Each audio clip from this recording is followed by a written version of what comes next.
everybody. Welcome back to the Half Hour of Power. I'm Joe. This is Jesse. How you doing, Jesse? How was your week? My week was pretty darn good. Let me see here. We went to the Amazon this week. We're gonna do this show, and we watched some of the most horrible movies I think we've ever seen in our lives this week. So it's been a good week. Yeah. And as many movies as you and I watched, that's saying something. Yeah. Yeah. Well, what I like about why doing this, crap fest show, festival of crap, Yeah. is that, it gets kind of,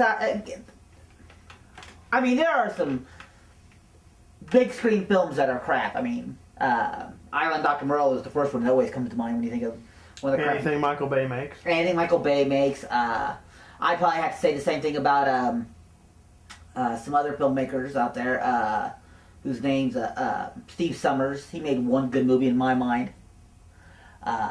Yeah, Deep Rising. I think so. And Deep Rising is truly, technically, one of the most B films you'll ever see in your life. Yeah, it is. But it's fantastic. And it is, And yeah. tasty. If he had kept making that, stayed with making that type of stuff, Right. I mean, but instead he descended into where he ended up. yeah, which is some real, oh my god. Now see, like The Mummy, which, controversial I'm gonna say, the one with Brendan Fraser, I think that's total dog crap. Controversial. Yeah, some people really like that movie. What people like that movie? Well, our friend Jeremy liked that movie for one. He found Jeremy it. likes that movie? He says he finds it fun. Oh, there's nothing fun about that movie. No. It's pretty down in the dumps bad. It's horrible. And I mean, there's been It's really... below down in the dumps bad. And big name filmmakers have made some really crap films that it's like, how in the hell did that come from that guy? I know this is... Big name. Like Martin Scorsese. He made New York, New York. That thing is crap. Crap on the stick. Well, I mean, with those guys, they can't always make good. They can't always make good movies. Right. Right. But I was talking to Jeremy just this week. Speaking of Jeremy, and he said something about. And Jeremy, when you watch this, if this is a wrong quote, I'm sorry. He said something about Tarantino hasn't made a bad movie. I disagree. But yeah, I pointed out, well, what about this one? And he said, oh, I forgot about that one. Well, So I think he must have just pushed those out of his mind. Like, oh, Tarantino, bad movies for him. I mean, again. But I mean, one of my favorites is Tim Burton, and he's made like 3 or 4 really bad ones in my mind. He's been on the Charlie and the Chocolate Factory, Planet of the Apes. That one was bad. Planet of the Apes was pretty horrible. That Charlie Chocolate Factory is pretty bad. Yeah. But I like the Miss Peregrines that just came out. And strangely enough, with Tim Burton, where most people would go to for his, epic films, the ones that they really like, Ed Wood. Epic. Is that epic? Not epic, but I mean his best. His peak would be Ed Wood or Edward Scissorhands. Why is that his peak? But those are the ones that people are at the top of the mountain. You know what I mean? Oh, it's all downhill for him after 1994. But my favorite film from him is Big Fish. Big Fish is excellent. I love Big Fish. Big Fish is my favorite film. But I guess what I'm trying to say is that we're going to talk about some really lower independent films. But I mean, even when the big guys do it too. The big guys make crap. Even with Tim Burton's crappiest movies, right? They still look really good. Right. He puts a lot in his art direction. Yeah, I mean, so what with like Scorsese's crappiest movie? Did he put a lot in the cinematography and stuff like that? The movie looks beautiful. The acting is good, but the reason it's one of those things where the guy who's the lead singer for Stone Sour and Slipknot, they asked him about music that he thought was crap, and he says, "Well, there's music that's just not for you." He goes, "Beyonce writes great songs, and she's very popular, but that's not for me." He goes, and then there are people like Rebecca Black who just need to stop making music altogether because they're horrible human beings. They're horrible all the way around. Scorsese I bet you there are thousands of people who think that's a great film. It's just not a film for me, and I just really have not a disdain, but a distaste for it. Mm-hmm. Oh, excuse me. Whew. Like that. Whew, that was distasteful too. But every filmmaker has that bad day. But I would think every one of those filmmakers would tell you that those bad days are what make the great days even better, because they learn from that. They go, oh, these are the mistakes I made. I can't do these again. I mean, unless you're like Jim Jarmusch, who never learned a thing. Or... Yeah. Or you're Francis Ford Coppola or someone like that, who, when they make a bad film, they go, that's the studio's fault. They just held my hands and handcuffed me. Like, come on, man. Come on. Uh-huh. But these lower independent films I actually say low, but these independent films that we're going to talk about, I appreciate them more than a guy who's been around for like 10 years and shouldn't really have a good grasp of things. Some of these people are first films. Some of them are just crap filmmakers who have no idea what they're doing. But I admire all of them for the very fact that they got the thing done. Yeah, that they went out and somebody actually gave them money to shoot their crap. Yeah, so we watched a couple days ago a movie called Bigfoot County. And one of the reasons we picked that is we just watched the brand new Mystery Science Theater episode. What was that called? Cry Wilderness. Cry Wilderness, which is a great episode, and if you haven't checked out the new MSTs, you should. Oh yeah, they knocked that out of the They're park. on Netflix. So we just let's just continue the Bigfoot theme. We watched this one. Let's watch this one. Oh my gosh, Bigfoot County. There was so much in there that they could have done. I mean, they're doing the handheld documentary style found footage kind of deal with that. They didn't try to really play up on all the reality docu shows where people are tracking stuff. Right. The guy was out there to shoot a documentary. And he was there, and the guy did zero research. Mm-hmm. He's supposed to be shooting a documentary. He's like, well, what's our plan? He's going there with his brother and his brother's fiance. Or fiance. And he's like, well, I figured we would just go and try and track down this person who did this 911 call. I guess Bigfoot was running across their lawn and defecating in their garden or something. Yeah. I don't know what he was doing. Yeah. But he was very upset about that. Didn't appreciate that fertilizer left. Yeah. So he said, well, we'll just try and track him down and then we'll just go from there. Like, no research, no planning, no real hiking equipment, really. No wilderness. It's just kind of like, we'll just play it by ear. We'll make a documentary. Yeah, there's a lot of things wrong with this movie. For one thing, it's not really a Bigfoot movie. Bigfoot is just a peripheral topic. It's more about hillbillies hunting people in the woods. Yeah, where did that come from? Yeah. They play it two different ways.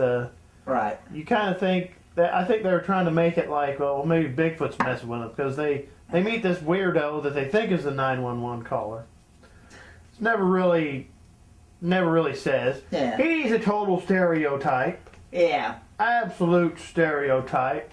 It's just... he's a nutty Christian.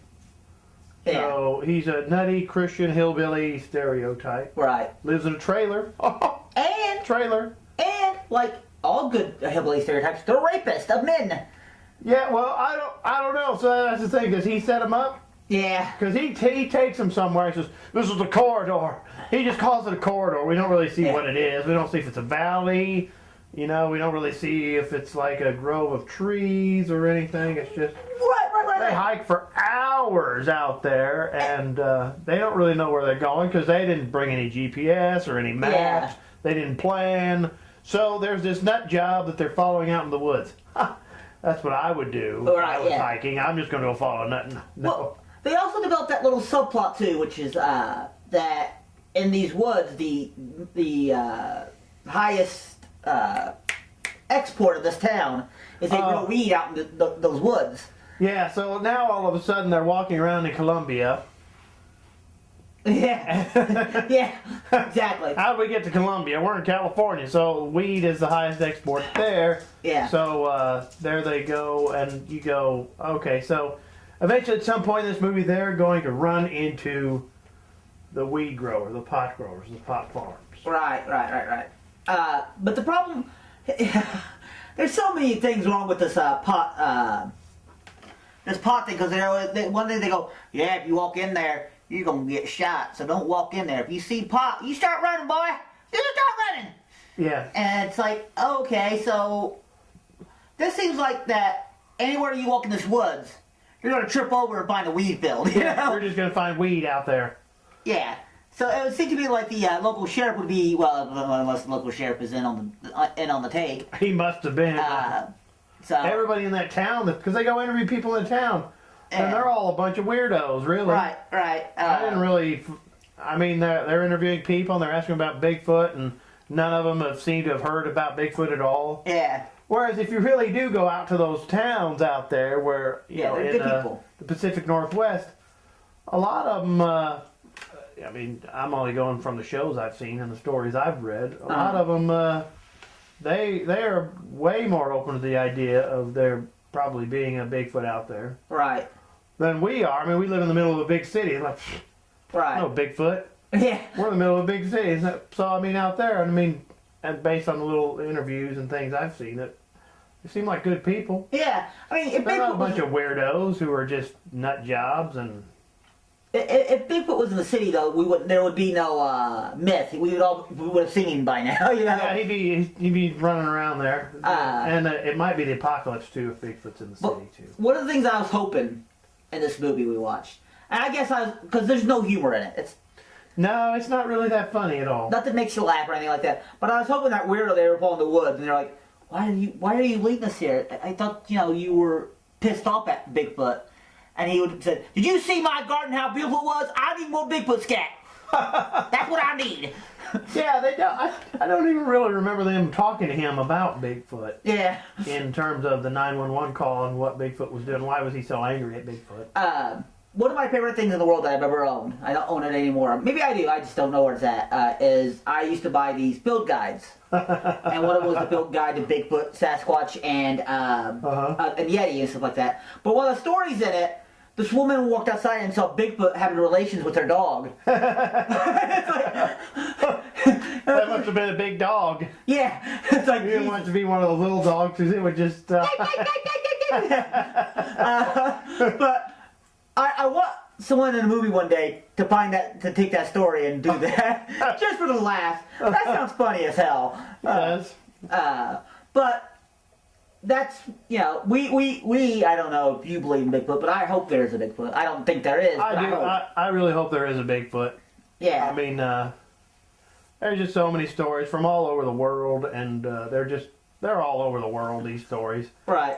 If there isn't anything anymore, there had to have been something at some point, because there's too many stories from all over the world, from all different kinds of people telling these stories, so.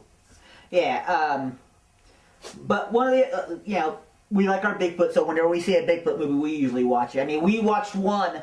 We go to Horror Hound every year. I think last year was the only year you've never gone to Horror Hound. Yeah, I couldn't go. My schedule didn't work out. But we go in and we watch the movie festival movies because they're usually we'll try and watch at least one or two of those screenings they have, because. I mean, and we've said this before. Even if we don't like the movie, we do respect the people that have made the movie and get that movie shown there, because that takes a lot. That's a lot of work. That's a huge challenge. And it is. So, I mean, even if we don't like it, it's like mad props to those people that make those movies and get those shown there and put themselves out like that. But one of the movies we watched, there was a Bigfoot movie. The name escapes me. Yeah, I don't remember the name of it. I think it was Sasquatch, The Legend of Bigfoot or something. Something like that. Yeah. That wasn't that good either. That wasn't that great either. But, again, he got it done. But the problem with Bigfoot movies, I think, is that when they make these movies, they're like, well, we're never going to see Bigfoot. I think the movie we saw the most Bigfoot in was Harry and the Hendersons. Yeah. Ever. That is one of the best Bigfoot movies ever. But, you never see the Bigfoot, which is alright, that's fine, builds tension and stuff like that, but They try to put these little human stories in there. Yeah, and they're so dull. And you find out most of the humans, they're just jerks. Yeah, they're dicks. Like they can't write good people. No. Well, people are flawed. They've got, well, yeah, okay, they're a flawed people. Absolutely. We're all flawed people, really. But can't there just be a good person? Yeah.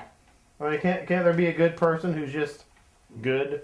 No, because good people don't exist. I hope they do. Right. I mean, what I will say this: a lot of the movies that we watch, and when they're like this, where they're and they're crappy, is they're usually involve hillbillies somehow. Yeah, I mean, that was the thing about this one. It's like this. There's all stereotypes. Yeah. Hillbillies are growing pot. So I mean, in the end, when you find out Bigfoot was not messing with these people, it was the hillbillies. Right. And when you see some of the things they do, it's like, so are we to believe they were following them in the woods all this time and then wait until the wee hours in the morning to scare them? Yeah. And then I think you already mentioned it. One of the guys gets raped for no reason. Like, all right, boy, you wandered on our land. We told you to get off. Think we'll rape you now. And they throw him down and rape him. Okay. The only thing I was missing with them yell squeal. Squeal! Yeah, they didn't say that. They didn't say, you got a pretty mouth, boy. But as bad as the stereotypes were in that hillbilly film, we watched... Well, see, the other thing, though, just before we stray too far away from that, there was a girl there, too. Yeah. But she just disappeared. I'm not saying, why didn't they just rape the girl? I'm not saying, it's just like, it's so bizarre. Because it doesn't seem like it was a... I'm not saying I wanted to see the girl raped. I'm not saying that. That sounds bad, but I mean, it's just like... But that scene didn't seem like it came from a place like, man, I am really horny, I need to bop that guy in his butt. It was more like prison rule rape, like, that's kind of what it was. Now I dominate you. Look at that, we dominate you, boy. But, I mean, if they're up there in isolation growing pot, wouldn't they have women up there with them? Yeah. They're in California where all the hippies are. Up in the Pacific Northwest near Oregon where all them hippies are. Maybe I just don't know. There's some hippie girls up there. Yeah, I mean, I don't understand California enough, but I didn't think California was a big hippie. I mean, not a big hippie, a big hillbilly. Yeah, I mean, it seemed like they wandered into... Arkansas. Yeah, where those kinds of hillbillies were. I don't know, maybe there are hillbillies like that in California. I don't know. Right, and like I said, we said it was huge stereotypes, and there are a lot of stereotypes, but they weren't as bad as the stereotypes in the next film we're going to talk about, Bubba, the Redneck Werewolf. Oh yeah, we also watched that Bubba the Redneck Werewolf, and that's got one of those titles that you think that title is absurd. I bet this movie is going to be bad, but it's going to be one of those movies that's bad, so bad it's fun and it's entertaining. Right. And it's none of that. Right. And it's supposedly based on a comic book? It's based on a comic book. Did you look this comic book up? I did. They showed some footage of, not footage, but they showed some screenshots of what the comic book looks like. And the comic book, doesn't look like it's badly drawn. It looked very well illustrated. The werewolf looked cool in the comic, but the werewolf in the movie is freaking horrible. Yeah, he looked really bad. He stays a werewolf. He basically he's a redneck. Right. And this whole movie is, if we thought the other one was stereotype, this one's even more stereotype. It's like these people never ever met anybody that lives outside of a big city. Right. And they just applied every stereotype to these people that they could. And he sells his soul to the devil to be a werewolf. I mean, the movie is absurd in a lot of ways. You think that's a recipe for goofy fun. It's not. It didn't end up that way. And then this town that this redneck lives in.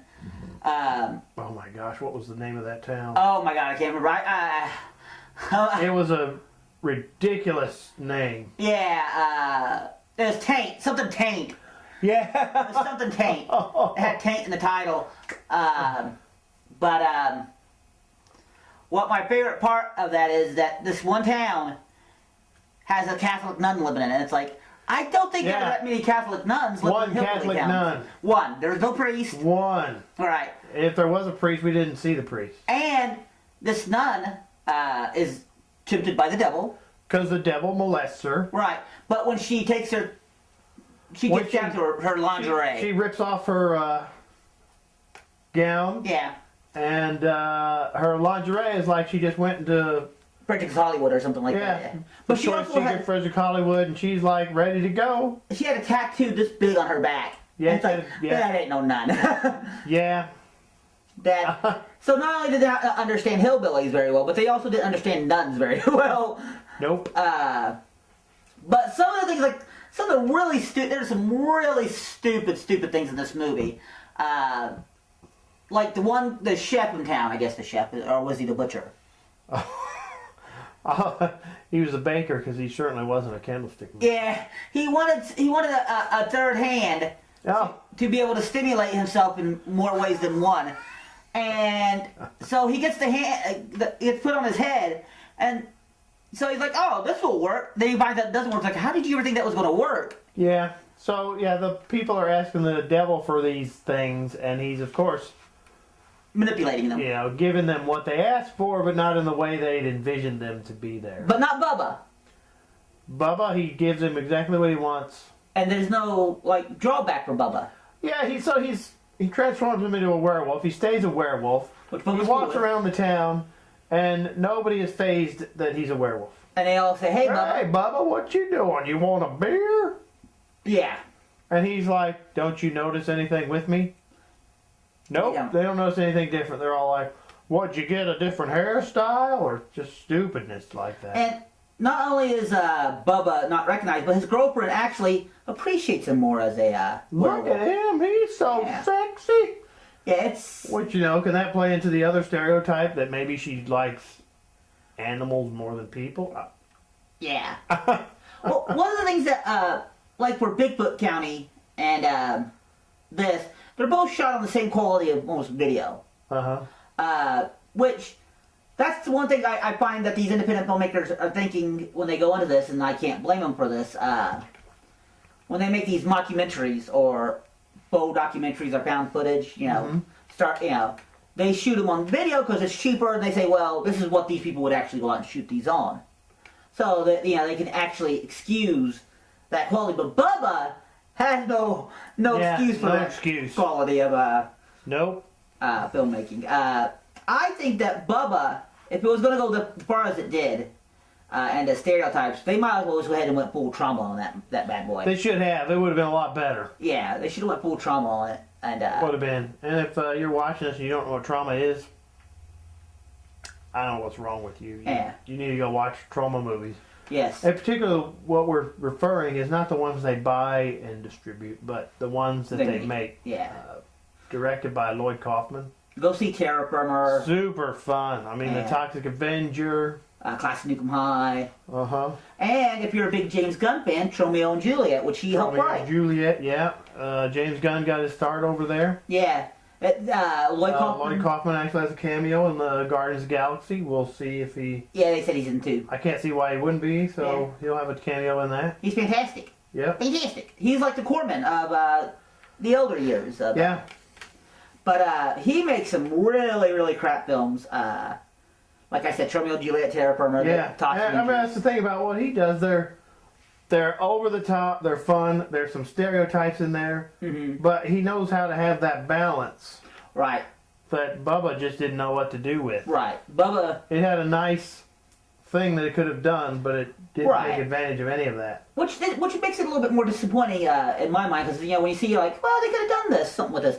Like, I know you didn't get to enjoy this film, but it was pretty crappy, too. Catatonia, where I thought it had a good plot. And I thought, wow, that would have been a really good movie if they hadn't done so many stupid things in it.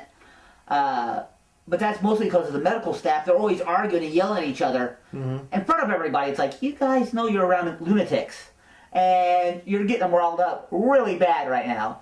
But of course, the crazy people were so calm and cool, but the medical staff was crazier than they were.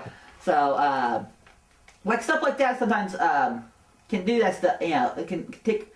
Now, there's also crap that we watch, like The Room is probably the crappiest. And podcast, we did a broadcast on it. Check it out. It's one of our favorite films to ever be made in the world. Yeah, because I mean, a lot of times you watch these movies and you go, didn't they notice that was not good? Right. And it's funny. How did they not notice that? And then based on because we read the book on that. Yeah. Based on that book, no, that guy making that didn't notice that was bad. He thought it was great. Yeah. Yeah. And it was only until later when he noticed everybody thought it was bad that he decided to embrace it. Right. Which Why was not? good on his part. But You might as well. You got a fan base built based on them thinking it's bad, so. But it's so bad, it's fun to watch. It is It's fun to enjoyable watch. to That's and that's where Bubba fails big time Right. because it's no fun to watch at all. No. You'd think it would be. Now, You got the devil running around a small town tempting people. You got a goofy werewolf. Recipe for fun. Nope, failed miserably.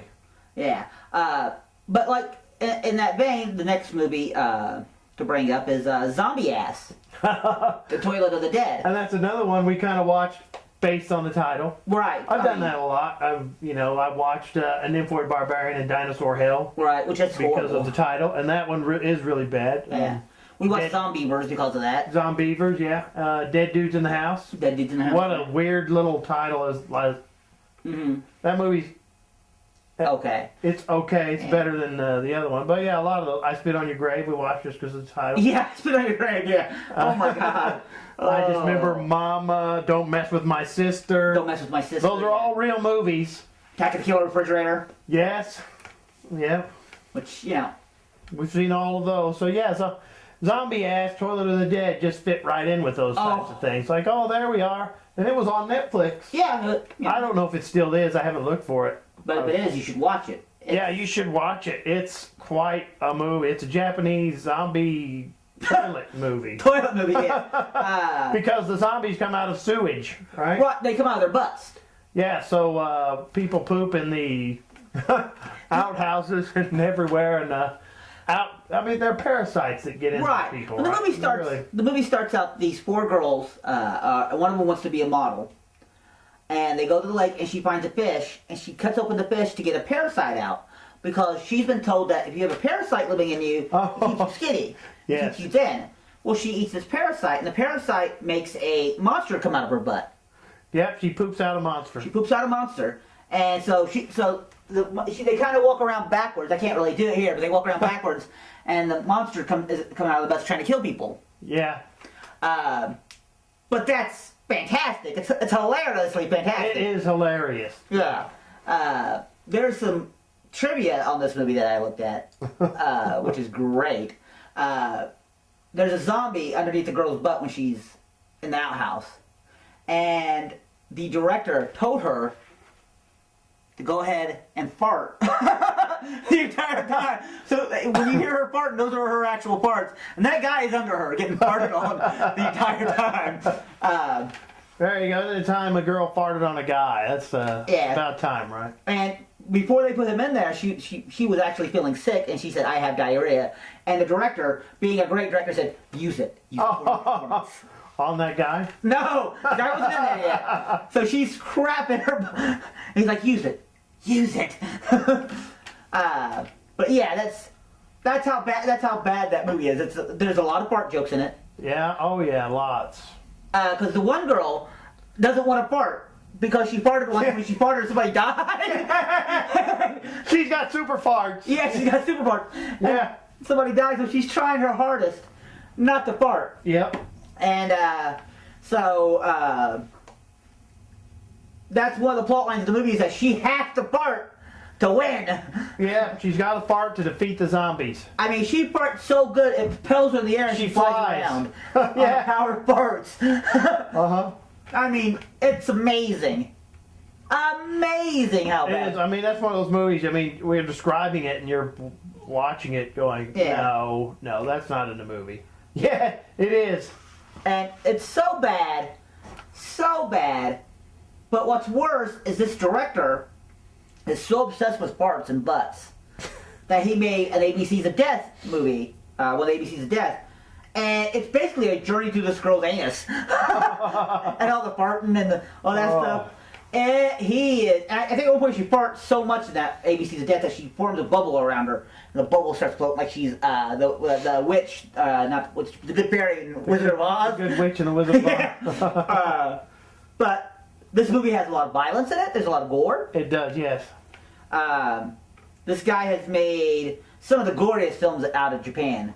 Machine Girl, Robo Geisha. Oh wow. Yeah, he makes some really far out violent flicks, gore flicks. Yeah. But this one is probably his most hilarious, the one I enjoyed the most, I think. But it's still crap. It's still total. Oh yeah, but Total. it's the title's magnificent. Yeah. Yeah.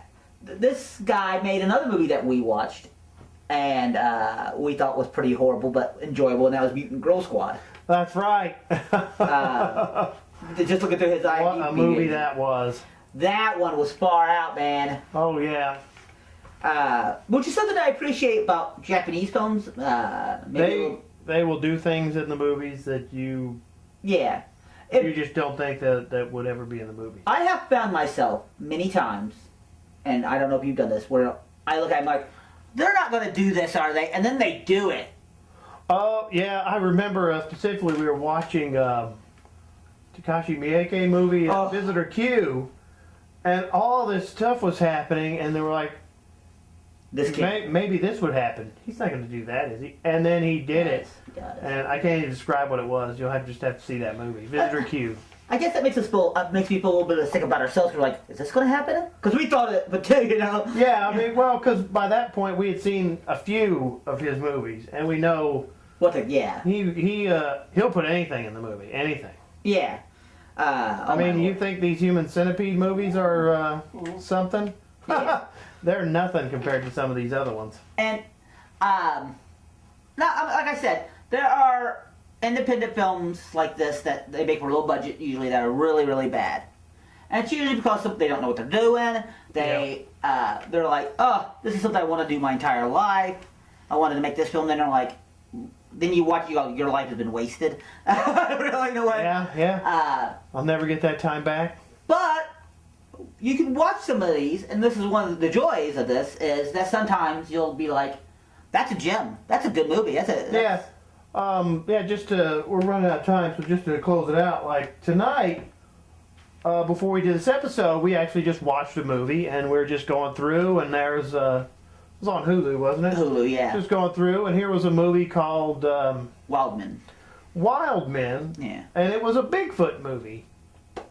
We love Bigfoot. Okay, let's watch this Bigfoot movie to kind of continue the Cry Wilderness, the Bigfoot County, and this one was more of a parody of the show Finding Bigfoot. Yeah. And they nailed it though. it was funny. It was good. It wasn't really. I mean, it wasn't really. Amazing. It wasn't really lambasting the Finding Bigfoot guys. It was, yeah. Really, it was just the whole thing about it. But Yeah. it was. It was really good. It was really good. It was funny. It was fun. It was entertaining. Yeah, and It had that good absurd balance with the people obsessed trying to find right. the creature, Uh-huh. and then when they find it, they don't know what to do. So those moments are really funny, and then when they find the creature, it gets a little serious. Right. But it doesn't stay so serious that you're lost and you think the tone is totally shifted. And it's one of those things too where at the end of the film, I kept asking about a character in the hopes that he did not die. Yes. I was like, he didn't die, did he? He's still alive. What happened to him? And Yeah. There he is. there he is. But yeah, Because their show is Wild Men, yeah. and they're supposed to be running around finding Bigfoot. All right. So in the end of it, they They- find a Bigfoot and they impale it on a stick. Yeah, spear. Yeah. Spear stick they made. Yeah. And then, so they make the new show, and it's called Killing Bigfoot. Yeah. Which was hilarious. And Yeah, I mean, the monster didn't look that great, but he looked pretty decent. but I mean, the monster. They didn't have any money. It You was know that. absurd. It was an absurd. It was. So I mean, It was one of those movies where the monster would hit you and your whole head would fly off. yeah, yeah. So that was fun. I find those fun when Yeah. they do those right. It was a quite enjoyable film. I thought it was really good. So sometimes you'll think, oh, this is gonna be crap, but it's not. It's And like, that's kind of what I thought. I didn't think it was going to be any good at all. But then it started, and the first 2 minutes, like, uh-oh, this might be good. yeah. And what I like about this here is that, you know, even though we watch crap like Bigfoot County or Bubba we're laughing our Bubba heads the off. Redneck Werewolf. Because it's so bad. You know, it's like so horrible. It's like, how did they make this? And it gives me hope when I watch something like Wildman. It's like, oh, at least there are some people out there who are getting money to do good stuff. Yeah. And I applaud Bubba. I applaud Bigfoot County, zombie ass, because somebody read that script and went, you know what? Here's your money. You go do this. You can make that. Realize your dreams, buddy. That's Yeah. right. So, Yeah. So, final thoughts? well, I would say if you get a chance, normally I say watch everything and form your own opinion, but you can skip Bigfoot County. Oh, no. You need to watch it and suffer. Yeah. He doesn't want you to suffer. I want you to suffer and watch bad movies and suffer. Bubba, I'd say watch that just so you see how bad that is. Yeah. But Wildman is a good movie. I'd say enjoy. It's on Hulu. Zombie Ass, Mutant Girl Squad, a couple others we talked about. I enjoyed those. They are bad. Yeah. I know they are bad, but I enjoyed them. Yeah. So, I'd say to watch those. And I also say go back to our Blog Talk Radio and listen to our Room chat. Yeah, The Room. The Room was only a half hour long, but we could have done a 2-hour show just on that movie. Oh, yeah, there's a lot of material because we both read the book by... Great Sister. Yeah. We both read his book. Very good book also. What was that called? It's called The Disaster Artist. Disaster Artist. Yeah, it's a really good book, good perspective. We both read that and watched the movie and. Right. So I would definitely suggest listen to that. I want to sit down with Joe one day and just do a 2-hour show where we do a commentary on The Room. But not talk bad about it, but talk about everything that happens and try to make a defend it. Defend the choices. Well, that was what was kind of interesting about Greg's book was he didn't understand it when they were making the movie, what Tommy was doing. Mm-hmm. And then in the book, he kind of has some time to reflect, and he's reflecting on all his experiences with Tommy. And then he sees it in the movie, and he goes, that's why he put that in the movie. It's almost like a psychoanalysis. Yeah, it is. It's like he didn't put that there because it needed to be there or had anything to do with the story. This is why. And I'm not going to tell you what that is. Yes. That's not for me to do. You should read the book. But I would love to do a 2-hour commentary with you on The Room. Just to sit there and watch The Room with you, and we talk and dissect it. Okay. So we'll have to do that. We might do that sometime. That would be fun. Yeah. All right. Well, you have control.